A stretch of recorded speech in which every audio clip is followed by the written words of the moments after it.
Hi friends, இன்றைக்கி பெருநெல்லியோட மருத்துவ பயன்களை பற்றி தான் பார்க்க போகிறோம்.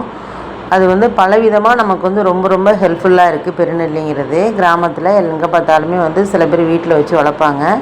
இது ரொம்ப பெருசாக இருக்கும். அதாவது பெருசான ஒரு கொய்யாவை விட சின்னதாகவும் ஒரு லெமன் சைஸ் இருக்குன்னு வச்சுக்கோங்களேன். ஒரு சின்ன லெமன் சைஸ் இருக்கும். சில இது கலப்பினமாக ஹைப்ரிட்டில் பெருசாக இருக்கும்.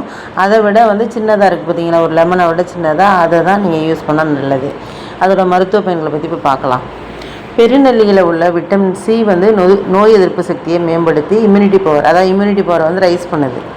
ரெண்டாவதாக பார்த்தீங்கன்னா முடி உதிர்வு, அதாவது முடி ரொம்ப கொட்டும் பாருங்கள் சில பேருக்கு. அதாவது முடி உதிர்வை குறைச்சி முடி கருமையாகவும் பிரகாசமாகவும் இருக்கிறது. அதாவது சருமத்துக்கும் முடிக்கும் நல்லது. ஜீரண சக்தியை அதிகரித்து குடலை சுத்தம் செய்கிறது, அதாவது மலச்சிக்கல் நீக்குது. உடலில் உள்ள நச்சுப் பொருட்களை வெளியேற்றி இரத்த சுத்திகரிப்பாகவும் செயல்படுது, அதாவது பிளட்டை சுத்தம் பண்ணுது. அடுத்து பார்த்திங்கன்னா இன்சுலினோட அளவை சமநிலையாக வச்சுட்டு நீரிழிவு நோயை கட்டுப்படுத்துது. கொழுப்பு மற்றும் கெட்ட கொலஸ்ட்ராலை குறைச்சி இதயத்தை பாதுகாக்கிறது, அதாவது இதய ஆரோக்கியத்துக்கு ரொம்ப ரொம்ப உதவி பண்ணுது.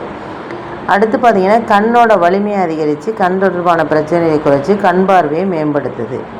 இதில் உள்ள ஆன்டி ஆக்சிடென்ட் தன்மை உடலை இளமையாக வச்சுருக்க ஹெல்ப் பண்ணுது, வயதை குறைப்பது போல் செயல்படுது. அடுத்து பார்த்திங்கன்னா இருமல், சளி மற்றும் காய்ச்சலுக்கு ரொம்ப ரொம்ப சூப்பராக ஹெல்ப் பண்ணுங்க. இது இயற்கையான குளிர் மற்றும் இருமல் நிவாரணி. அடுத்து பார்த்திங்கன்னா ரொம்ப ரொம்ப முக்கியமாக நம்மளுடைய ராஜ உறுப்பு கல்லீரலோட நலனுக்கு இது ரொம்ப ரொம்ப சிறந்தது. இது பெருநெல்லி சாப்பிட்றதுனால கல்லீரல் செயல்பாட்டை சீராக வைத்திருக்க உதவுது. அதனால் வழக்கமாக காலை நேரத்தில் ஒரு சிறிய அளவு பெருநெல்லி ஜூஸ் அல்லது பழம் எடுத்துக்கொள்வது உடல் ஆரோக்கியத்துக்கு ரொம்ப ரொம்ப நல்லதாக இருக்குது, நீண்ட ஆயுளுக்கு உதவுது.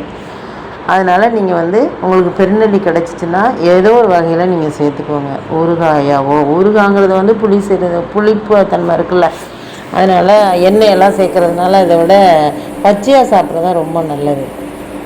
இது நம்ம டெய்லி ஆப்பிள் எடுக்கணும்னு அவசியம் கிடையாது. நீங்கள் பெருநெல்லி எடுத்துக்கிட்டிங்கனாலே அது உடம்புக்கு ரொம்ப ரொம்ப ஆரோக்கியமாக இருக்கும். எதுவாக இருந்தாலும் ஒரு 48 நாள் சாப்பிட்டு பார்ப்போமே, செம்மையாக இருக்கும். ஓகே ஃப்ரெண்ட்ஸ், இது மாதிரி மருத்துவ குறிப்பெல்லாம் வரணும்னு நினச்சிங்கன்னா நீங்கள் நம்ம சேனலை சப்ஸ்கிரைப் பண்ணி பக்கத்தில் பெல் ஐக்கானில் ஆல் ஆப்ஷனை ப்ரெஸ் பண்ணிக்கோங்க. உங்கள் ஃப்ரெண்ட்ஸுக்கெல்லாம் ஷேர் பண்ணுங்கள், முக்கியமாக லைக் பண்ணுங்கள். தேங்க்ஸ் ஃபார் வாட்சிங்.